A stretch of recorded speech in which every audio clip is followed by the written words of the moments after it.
अस्सलाम वालेकुम dear YouTubers.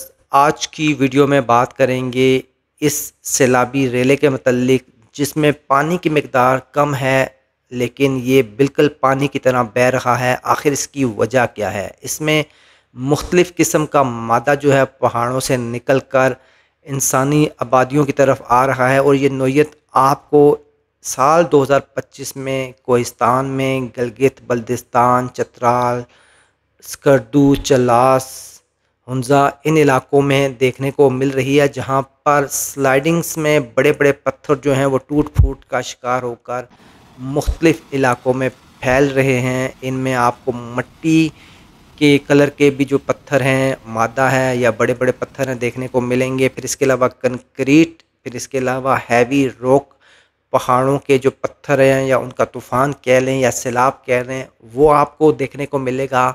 अगर आप करीब से देखें तो इस किस्म की जो सिचुएशन है इसमें आपको पानी की मकदार इन स्लाइड्स में कम मिलेगी लेकिन आपको पत्थर मुख्तलिफ़ किस्म के जो हैं वो ज़्यादा मिलेंगे। आखिर इसकी वजह क्या है?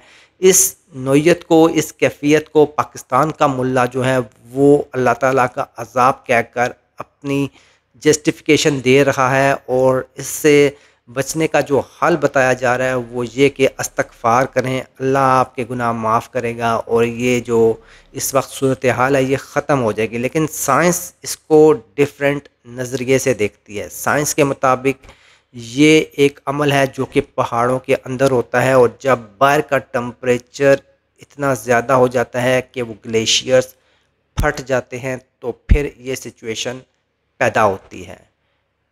साइंटिफिकली इसको ग्लेसिकल जो कि ग्लेशियर से निकला है लफ्ज़ इस्तेमाल होते हैं इस कंडीशन के लिए। इससे पहले चाइना, मेक्सिको, इंडोनेशिया में ये सिचुएशंस जो हैं वो पैदा हो चुकी हैं। लेकिन पाकिस्तान के जो नॉर्दर्न एरियाज़ हैं, गिलगित बल्तिस्तान, वहाँ ये सिचुएशन क्यों पैदा हुई? उसकी वजह टेम्परेचर इंक्रीज़ है। क्योंकि साइंस ये कहती है कि ये जो पहाड़ बहुत खूबसूरत लगते हैं बाहर से, जिन्होंने सफ़ेद बर्फ़ की चादर ओढ़ी हुई है, लेकिन इनके अंदर जो सिचुएशंस हैं, कंडीशंस हैं, वो टेम्परेचर ज़्यादा होने की वजह से डिफरेंट हैं। इन पहाड़ों के अंदर आपको रॉक चट्टानें मिलेंगी, मिनरल्स मिलेंगे, धातें मिलेंगी जो कि एक टेम्परेचर रखते हैं।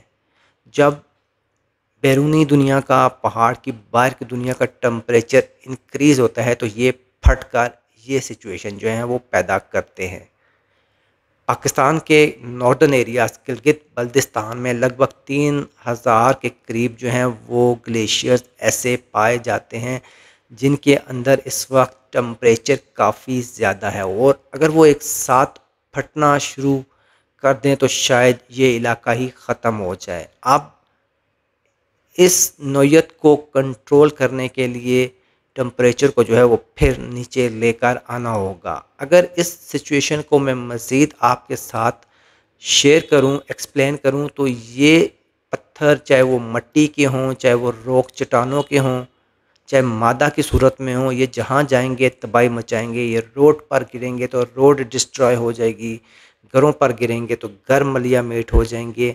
तो इनसे बचने के लिए अब टेम्परेचर को वापस लेकर आना पड़ेगा क्योंकि सदियों से इन इलाकों में टेम्परेचर जो है वो नहीं बढ़ा, लेकिन ग्लोबल वार्मिंग की वजह से अब हालात ज़्यादा जो हैं वो ख़राब हो रहे हैं। पाकिस्तान के नॉर्दर्न एरिया में लैंडस्लाइडिंग्स हो रही हैं, सैलाब आ रहे हैं, मानसून का मंज़र आपके सामने है जो कि बाबूसर टॉप में हुआ, नारान कागान सवात में हुआ, अब जो है वो गिलगित बल्तिस्तान में हो रहा है।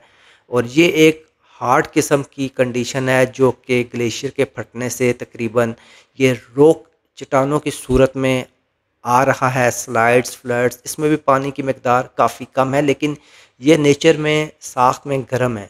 ये जहाँ जाएंगे वहाँ पर अपनी एक तय बना देंगे। तो यहाँ से आप अंदाज़ा लगाएं कि आने वाले वक्तों में पाकिस्तान की ट्रांसपोर्टेशन को गिलगित बल्तिस्तान में कितना नुकसान उठाना पड़ेगा।